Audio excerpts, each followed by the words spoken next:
نحمدہ ونصلی ونسلم علی رسولہ الکریم اما بعد فاعوذ باللہ من الشیطان الرجیم بسم اللہ الرحمن الرحیم قل لا اسألکم علیہ اجرا الا المودۃ فی القربى آمنت باللہ صدق اللہ العظیم صدق رسولہ النبی الکریم ببرکتہ ان اللہ وملائکتہ یصلون علی النبی یا ایہا الذین آمنوا صلوا علیہ وسلموا تسلیمات۔ بآواز بلند پڑھیے الصلاۃ والسلام علیک یا سیدی یا رسول اللہ وعلی آلک واصحابک یا حبیب اللہ، الصلاۃ والسلام علیک یا نبی اللہ وعلی آلک واصحابک یا سیدی یا مکی یا مدنی علیک یا رسول اللہ صلی اللہ تعالی علیہ وسلم۔ جا زندگی مدینے سے جونکے ہوا کے لا، جا زندگی مدینے سے جونکے ہوا کے لا، شاید حضور حفا ہے منا کے لا۔ ظالم سے دب رہی ہے امت رسول کی، ظالم سے دب رہی ہے امت رسول کی، پھر ہر نجمہ کو طارق و خالد بنا کے لا۔ یہ جنگ کفر و حق ہے اگر تجھ کو جیتنی، یہ جنگ کفر و حق ہے اگر تجھ کو جیتنی، پھر کربلا سے امام حسین کو بلا کے لا۔ حمد و ثنا کے بعد میرے نہایت ہی واجب القدر واجب الاحترام دوستوں، بزرگوں، بھائیوں، اللہ رب العزت کی توفیق اور مہربانی سے ہم سب احباب اللہ کی پاک اور بلند بارگاہ میں جمع ہیں۔ اللہ رب العزت نے ہم پہ کرم کیا، ہم پہ مہربانی کی، ہمیں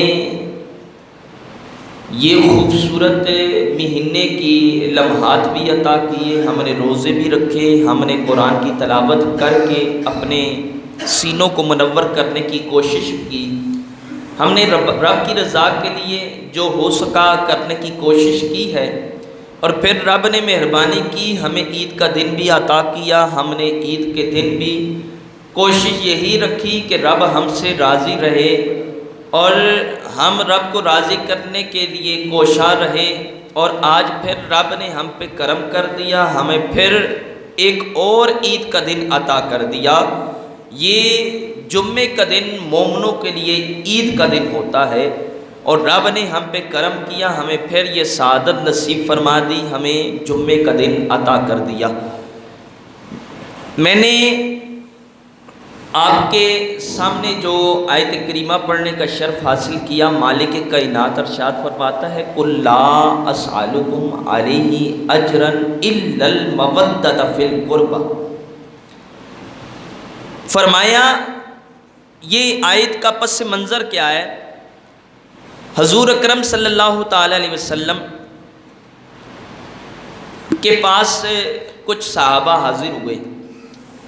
سب سے پہلے صحابہ نے آپس میں میٹنگ کی، گفتگو کی، یار حضور پاک صلی اللہ علیہ وسلم کے پاس دور دراز سے لوگ آتے ہیں، حضور ان کی خدمت بھی کرتے ہیں، حضور ان کا خیال بھی رکھتے ہیں، یعنی کہ میری اور آپ کی زبان میں ہمارے پاس کوئی آ جائے تو ہم ان کو بوتل بھی پلاتے ہیں، ان کو چائے بھی پیش کرتے ہیں، ان کا خیال بھی رکھتے ہیں، مہمان آتے ہیں، اور حضور پاک صلی اللہ تعالی علیہ وسلم کے پاس ہر بندہ آتا ہے، حضور اس کی مہمان نوازی کرتے ہیں۔ تو ایسا کیوں نہ کیا جائے کہ حضور کے پاس اتنی رقم بھی نہیں ہوتی، اتنا پیسہ بھی نہیں ہوتا، ایسے کیا جائے ہم صحابہ اپنی تنخواہ میں سے کچھ رقم لے کر، کچھ پیسے لے کر ہم حضور کی خدمت میں پیش کر دیتے ہیں، اور حضور کے گھر کے اخراجات اچھے طریقے سے چل سکیں گے۔ اب صحابہ نے میٹنگ کی، کہا سب متفق ہو گئے، سب نے کہا ٹھیک ہے، یہ تو بہت اچھی بات ہے۔ اب کیا ہوا، سارے صحابہ نے رقم جمع کر لی اور حضور کی بارگاہ میں حاضر ہو گئے۔ حضور پاک صلی اللہ علیہ وسلم کی بارگاہ میں حاضر ہوئے، عرض کرنے لگے یا رسول اللہ صلی اللہ تعالی علیہ وسلم، ہم نے یہ مشورہ کیا کہ آپ کو کچھ رقم دی جائے، آپ کے اخراجات زیادہ ہیں، آپ کے پاس مہمان زیادہ آتے ہیں، آپ مالک کے کونین ہیں، آپ کے پاس ہر بندہ آتا ہے، تو اس لیے آپ کے اخراجات زیادہ ہیں، آپ ہر شخص کی مہمان نوازی بھی کرتے ہیں۔ جب حضور نے سنا تو حضور کی آنکھوں میں آنسو آ گئے۔ حضور نے رو کر فرمایا صحابہ میں تم سے کوئی اجر نہیں مانگتا، میں تم سے کوئی پیسے نہیں مانگتا، تم سے کوئی مال نہیں مانگتا، تم سے کوئی دولت نہیں مانگتا۔ قل لا اسألکم علیہ اجرا الا المودۃ فی القربى، میں کچھ اجر نہیں مانگتا۔ لا اسألکم، کوئی رقم نہیں مجھے چاہیے، کوئی پیسہ نہیں چاہیے۔ یا رسول اللہ پھر کیا چاہیے؟ فرمایا بس میری اہل بیت سے محبت کرو، میں بھی تم سے محبت کروں گا، عرش کا رحمان بھی تم سے محبت کرے گا۔ کہا صرف میری اہل بیت سے محبت کرو، میرے قرب والے جو ہیں ان سے پیار کرو، بس میں بھی تم سے محبت کروں گا اور عرش کا رحمان بھی تم سے پیار کرے گا۔ کہا مجھے تمہارے پیسوں کی ضرورت نہیں ہے، تمہارے رقم کی ضرورت نہیں ہے، تم سے میں کوئی اجر نہیں مانگتا۔ صحابہ نے یہ بھی فرمایا نا حضور آپ نے بڑی قربانیاں دی ہے، بڑی قربانیاں دی بہت زیادہ۔ تو حضور نے کہا میں تم سے کوئی اجر، کسی چیز کا کوئی اجر نہیں مانگتا، صرف یہ کہتا ہوں میری اہل بیت سے پیار کرو، میری اہل بیت سے محبت کرو۔ اور تیری اور میرے نبی نے فرمایا کہ میں، حدیث مبارکہ ہے، تیرے اور میرے نبی فرماتے ہیں میں تمہیں دو چیزیں دے کے جا رہا ہوں، دو چیزیں دے کے جا رہا ہوں، اس کو تھامی رکھو گے کبھی گمراہ نہیں ہوگے۔ تیرے اور میرے نبی نے فرمایا وہ دو چیزیں کون ہیں؟ فرمایا ایک قرآن ہے، قرآن ہے، یہ لٹکتی ہوئی رسی کی طرح ہے، جو اس کو پکڑ لے گا وہ فلاح پا جائے گا، اور جو اس کو چھوڑ دے گا وہ گمراہ ہو جائے گا۔ آج لوگ ہمیں قرآن کی باتیں تو سناتے ہیں، قرآن پہ عمل نہیں ہے۔ حضور نے فرمایا دو چیزیں، ایک قرآن ہے اور دوسری اہل بیت کی محبت ہے۔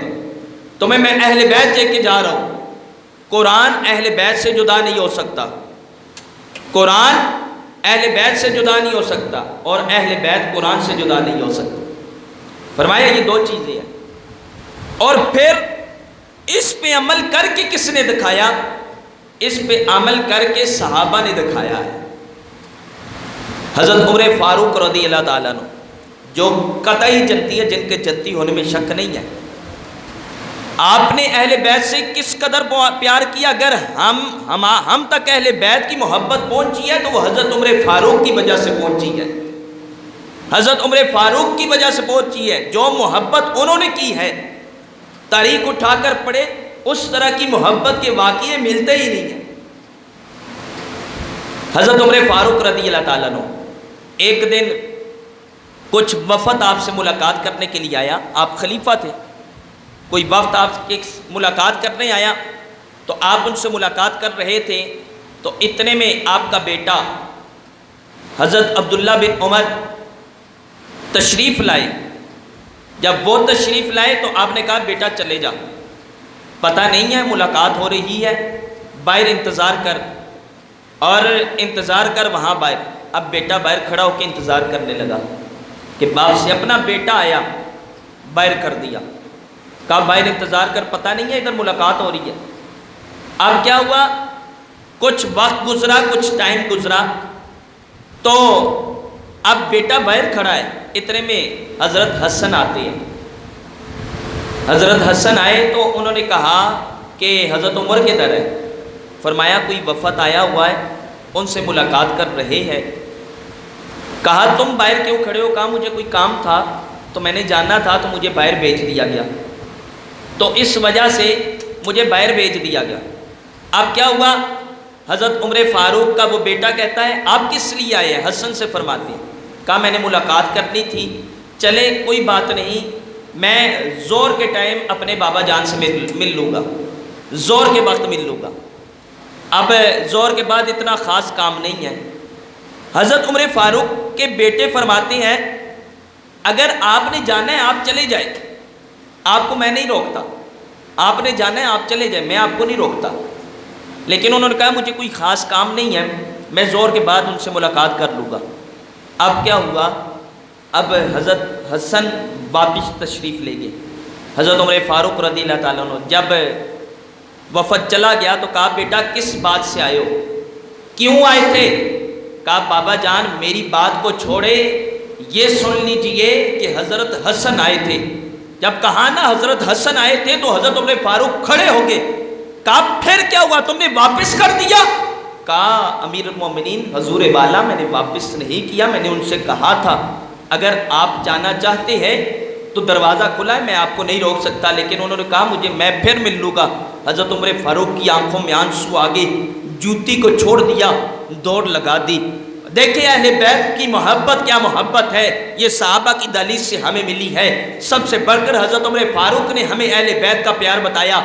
دوڑ لگا دی, اور دوڑ لگا کر جب حضرت حسن کی دہلیز پر کے دروازے پہ دستک دی تو حضرت حسن نے دروازہ کھولا. جب دروازہ کھولا حضرت حسن نے تو امیر المومنین نے ہاتھ چھوڑ دیے. کہا بیٹے آپ آئے تھے واپس کیوں چلے گئے؟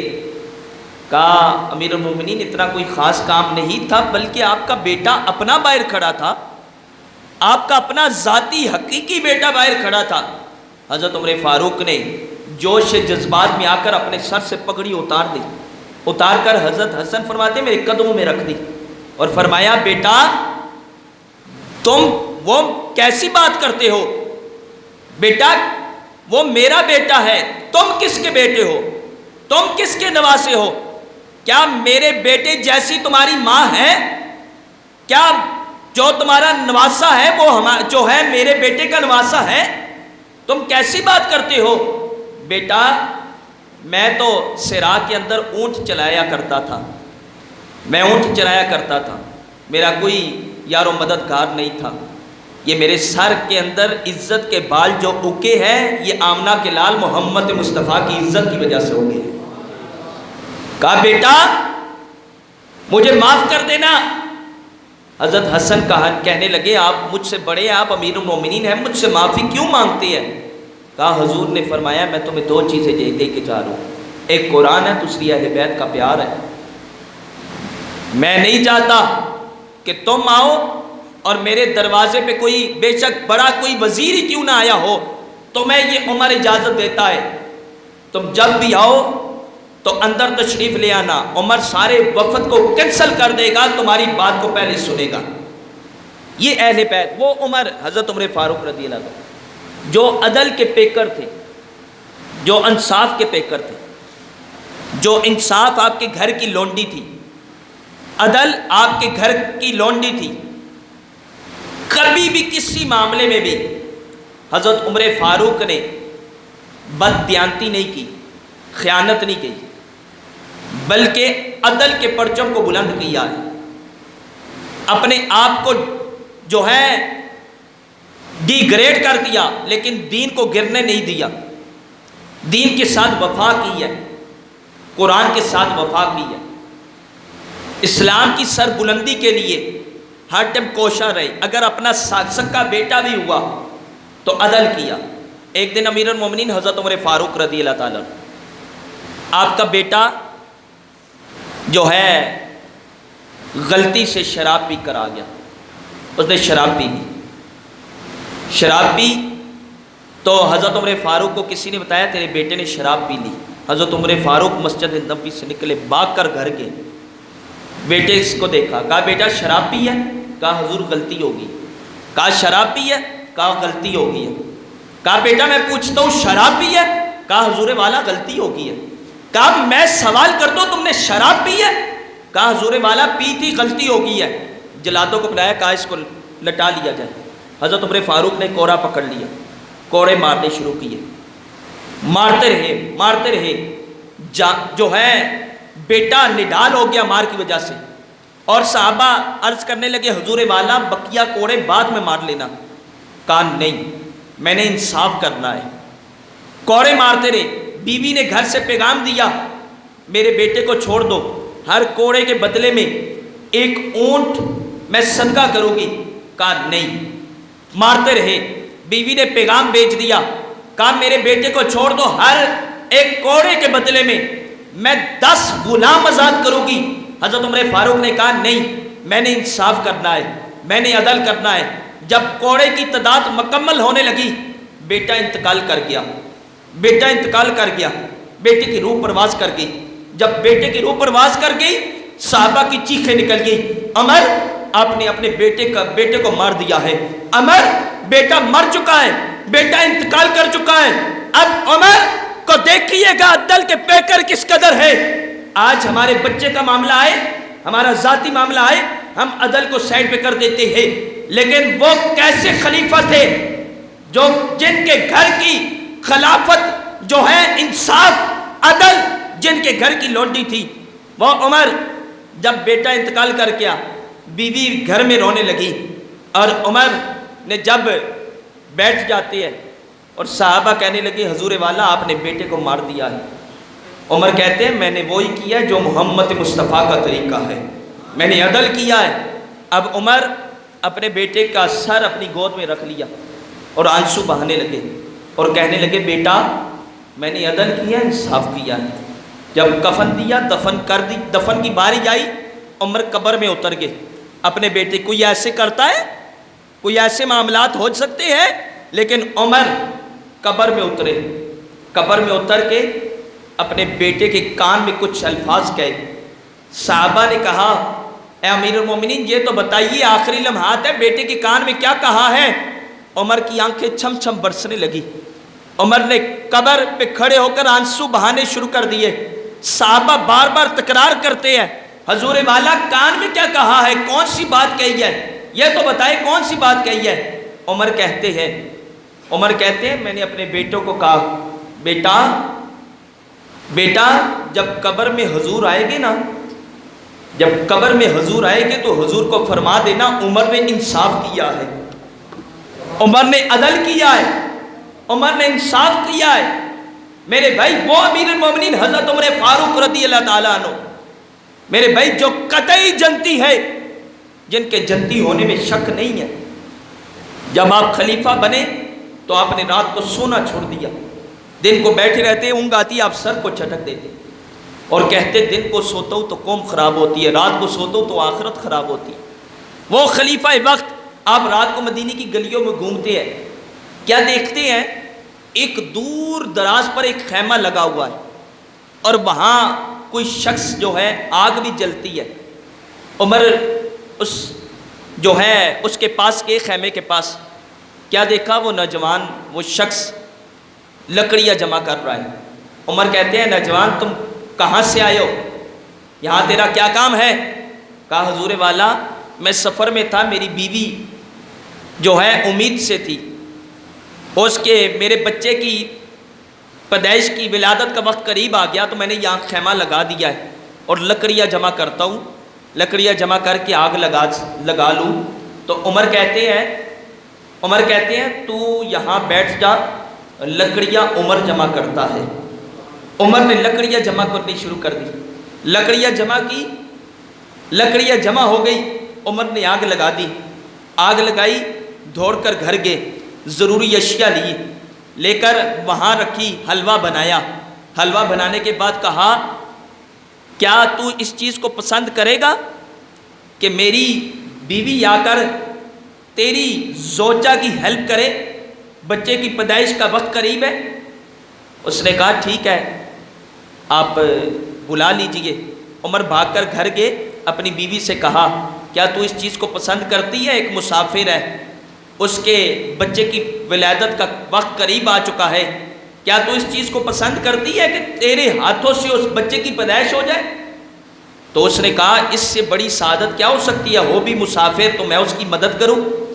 اب امیر المومنین حضرت عمر فاروق کی زوجہ محترمہ گھر سے نکلی، اس خیمے میں چلی گئی، اب خیمے کے اندر جا کر اس خاتون کا خیال رکھنے لگی اور عمر باہر بیٹھ کر حلوہ تیار کرنے لگے۔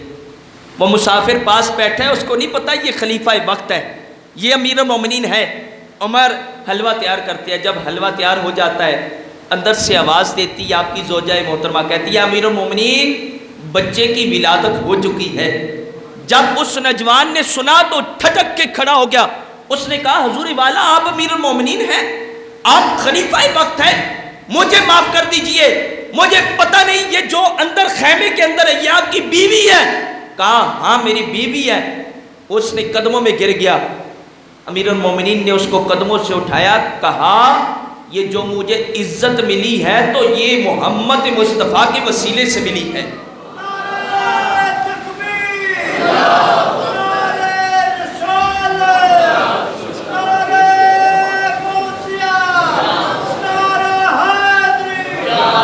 کہا یہ جو عزت ملی تو آمنہ کے لال در مصطفیٰ سے ملی ہے۔ میرے بھائی یاد رکھیے گا، یاد رکھے، عدل انصاف ایسا ہے کہ جو بندہ اس میں آ جاتا ہے تو رب تعالیٰ اس کو بڑی عزتوں سے نواز دیتا ہے۔ امیر المومنین حضرت عمر فاروق، حضرت ابو موسیٰ اشعری رضی اللہ تعالیٰ عنہ، آپ کا نا ایک غلام تھا، اور وہ غلام جو تھا وہ حساب کتاب لکھتا تھا، تو وہ عیسائی تھا، وہ سارے کام عیسائیوں والے عیسائی تھا، تو وہ حساب کتاب لکھتا تھا۔ تو ایک دن امیر المومنین حضرت عمر فاروق کے پاس وہ رجسٹر پیش کیا گیا، تو عمر نے وہ رجسٹر دیکھا حساب کتاب والا، آپ امیر المومنین تھے، آپ مسجد میں بیٹھے ہوئے تھے، آپ نے کہا یہ کس نے حساب کتاب لکھا ہے؟ حضرت ابو موسیٰ اشعری فرماتے ہیں حضور والا یہ میرا غلام ہے، اس نے لکھا ہے۔ کہا جاؤ اپنے غلام کو بلا کے لاؤ۔ کہا حضور والا وہ غلام نہیں آ سکتا۔ کہا وہ غلام نہیں آ سکتا، مسجد میں نہیں آ سکتا۔ عمر نے فرمایا وہ کیوں نہیں آ سکتا؟ فرمایا حضور والا وہ عیسائی ہے، وہ عیسائی ہے، وہ مسجد میں نہیں آ سکتا۔ عمر ٹھٹک کے کھڑے ہو گئے، کہا تم نے جب یہ ذمہ داری عیسائیوں کو دی تب بھی تو ہمارا دین لٹ رہا ہے، تم اپنے کو کیوں نہیں عزت دیتے؟ تم اپنے کو کیوں نہیں مقام دیتے؟ تم نے اس کو کیوں یہ جو ہے یہ عہدہ دیا ہے؟ عمر غصے میں آ گئے۔ میرے بھائی آج ہمارے اوپر ایسے لوگ مسلط ہیں جن کا دین سے کوئی تعلق نہیں ہے، جن کا اسلام سے کوئی تعلق نہیں ہے۔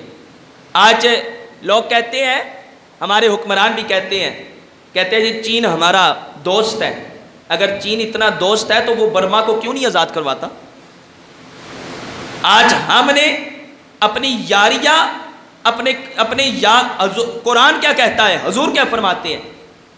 قرآن فرماتا ہے یہ کافر کسی کے ساتھ مخلص نہیں ہے۔ حضور فرماتے ہیں یہ کافر کسی کے ساتھ کسی کے دوست نہیں ہے۔ حضور نے کافروں سے ہمیں منع فرمایا، اور ہم اپنے کافروں کو اپنے ساتھ کھڑا کر دے اور ہم کہیں یہ ہمارے دوست ہیں، یہ ہمارے کبھی دوست نہیں ہو سکتے، کبھی دوست نہیں۔ ہم مسلمان ایسے ہیں، ہمارے دل کے اندر پھر نرمی آ جاتی ہے، ہمارے دل کے اندر پھر نرمی آ جاتی ہے، لیکن وہ ظالم ایسے ہیں جن کے دل کے اندر کوئی نرمی نہیں آتی۔ امیر المومنین حضرت عمر فاروق رضی اللہ تعالیٰ عنہ، آپ جا رہے ہیں، سواری پہ سوار ہیں، کیا دیکھا ایک شخص ہے جو بھیک مانگ رہا ہے، بھیک مانگ رہا ہے۔ آپ نے کہا، آپ نے اس سے پوچھا کہ بھئی تو بھیک کیوں مانگ رہا ہے؟ کہا میں کافر ہوں اور میں پہلے سویٹریں بیچا کرتا تھا، آپ کی زبان میں، آسان زبان میں سویٹریں بیچا کرتا تھا، میں بوڑھا ہو چکا ہوا، میرے اندر وہ طاقت نہیں ہے، اب میں بھیک ہی مانگتا ہوں۔ عمر نے اس کو اٹھایا، زمین سے اٹھایا، اپنے ساتھ سواری پہ بٹھا لیا۔ کافر تھا اور لیکن اس نے اپنے آپ کو کافر کہا۔ لیکن جو لوگ ہو ہی کافر، جن کا دین سے کوئی تعلق نہ ہو، قرآن سے کوئی تعلق نہ ہو، وہ اپنے اسلام کا لبادہ اوڑھ لے تو ایسے مسلمان کو کوئی چیز دینا فائدہ نہیں ہے۔ اب عمر نے زمین سے اٹھایا، سواری پہ بٹھا لیا۔ اس ٹائم حضرت علی المرتضیٰ شیر خدا نے، حضرت ابو بکر صدیق رضی اللہ تعالیٰ عنہ، آپ خلافت پہ فیض تھے، آپ نے جلدی سے حضرت عمر فاروق کو، حضرت علی جو ہے حضرت سیدنا صدیق اکبر کو فرمایا، کہا سیدنا صدیق اکبر اس بزرگ کا وظیفہ لگایا جائے، اس بزرگ کا وظیفہ لگایا جائے، کیونکہ پہلے حکمران جو تھے، خلافت جن کے پاس تھی وہ حضرت ابو بکر صدیق تھے، تو خلیفہ پہلے حضرت ابو بکر صدیق تھے، ان کی خلافت تھی۔ آپ نے فرمایا اے ابو بکر اس کا خلیفہ جو ہے اس کا وظیفہ لگایا جائے۔ ابو بکر فرمانے لگے یہ تو جو اس کا کیوں وظیفہ لگایا جائے؟ حضرت عمر فاروق نے فرمایا یہ ہمیں سویٹریں بیچتا تھا، ہمیں جو ہے اب یہ بوڑھا ہو چکا ہے، اب اس کا وظیفہ لگائے۔ حضرت سیدنا صدیق اکبر نے وظیفہ لگا دیا۔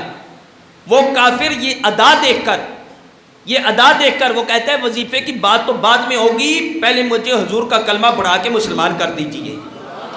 وہ کلمہ پڑھ کے مسلمان ہو گیا۔ میرے بھائی جب ہمارے اندر ایمان کی حرارت جاگ جائے گی تو پھر فلسطین پہ ظلم و ستم کی آندیاں نہیں چلے گی۔ ہمیں پرکھنا ہوگا، وہ لوگوں کو تلاش کرنا ہوگا جنہوں نے دین کو مذاق بنایا ہوا ہے، جو دین کے ساتھ غداری کرتے ہیں، جو دین کو برباد کر رہے ہیں، دین کو ڈیگریڈ کر رہے ہیں۔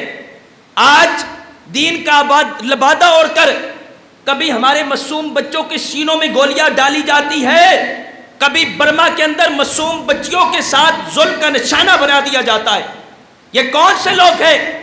ان کو تلاش کرنا ہوگا، ہمیں ان کو پرکھنا ہوگا، نکالنا ہوگا، صفوں سے نکال کر ان کو سریام ذلت کا نشانہ بنایا جائے، تاکہ اس امت کو پتہ چلے کہ دین کا جو غدار ہوتا ہے اس کا یہی حال ہوتا ہے، اس کا یہی حال ہوتا ہے۔ آج فلسطین کے اندر دیکھ کے دل دکھتا ہے۔ آپ تو ادھر مزے سے جمعہ کوئی مسئلہ نہیں ہے، پنکھے لگے ہیں، لیکن ان سے پوچھیں وہ معصوم بچے پتھر ہاتھوں میں لیے کھڑے ہیں، پتھر لے کر کھڑے ہیں۔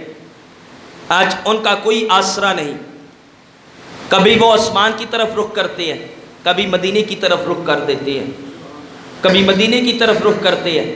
وہ کبھی لکھتے ہیں کہ خالد بن ولید کہاں سے آئے گا، دیواروں پہ لکھ دیا، محمد بن قاسم کہاں سے آئے گا۔ آج وہ رو رو کر فریاد کر رہے ہیں، اے مسلمان تو عید بھی تو نے گزار لی۔ ان کی کیسی عید تھی کہ وہ گھر کے اندر رو رو کر وقت گزارتے رہے، ٹائم گزارتے رہے، ماں بھی روتی رہی، بیٹا بھی روتا رہا۔ اے نوجوان مجھے بتا، تو نے خوشیاں منا لی، تو نے خوشیوں میں سب کو شریک کیا، تجھے سمجھ نہ آئی فلسطین کے اندر معصوم بچیوں کو جو ہے زیادتی کا نشانہ بنایا گیا، اور ماں کے سامنے 2 بچوں کو زندہ کاٹ کے رکھ دیا گیا۔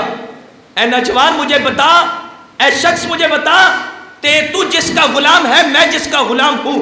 تیرے اور میرے نبی فرماتے ہیں مسلمان ایک جسم کی مانند ہے، جسم کے کسی بھی حصے میں تکلیف ہو جائے تو پورا جسم دکھتا ہے۔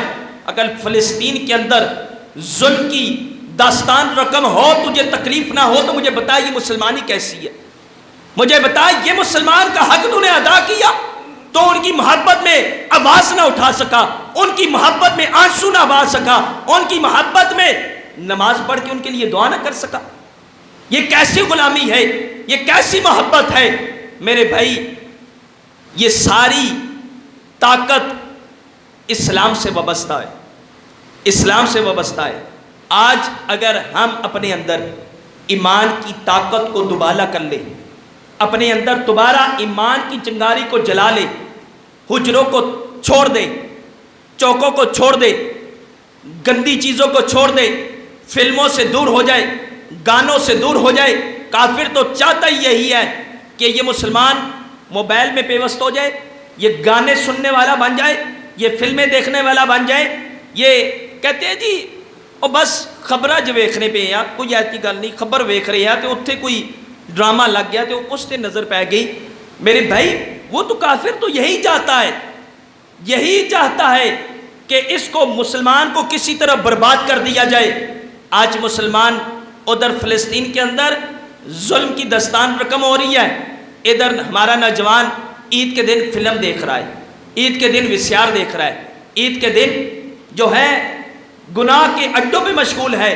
ہمیں سوچنا ہوگا، ہمیں دیکھنا ہوگا ہم کس طرف چل پڑے، ہمارے راستے کیسے ہو گئے، ہم کیوں اب لٹ گئے، ہماری بربادی کا سبب کیا بنا، ہم کیوں لٹ رہے ہیں، ہم کیوں پس رہے ہیں، ہماری بربادی کا سبب کیا ہے۔ وہ بھی تو وقت تھا کہ مسلمان جس میدان میں جاتا تھا کافر یہ بات کہنے پہ مجبور ہو جاتا تھا، یہ غیرت مند مسلمان آ چکا ہے اور کافر کی ٹانگیں تھر تھر کانپتی تھی۔ اٹھاؤ تاریخ، پڑھو تاریخ، دیکھو تاریخ کیا کہتی ہے کہ مسلمان جس میدان میں بھی گیا اور سجدوں کی لذت سے، دین کی محبت کی وجہ سے رب تعالیٰ نے اس مسلمان کو بلندی عطا کی ہے، مسلمان کو عروج عطا کیا۔ لیکن آج ہمارے حکمران خاموش، آج ہمارے لوگ سیاست کر رہے ہیں۔ ادھر قتل عام ہو رہا ہے، کشمیر کے معاملے میں سیاست کی گئی، فلسطین کے معاملے میں سیاست کی گئی، اور برما کے معاملے میں سیاست کی گئی۔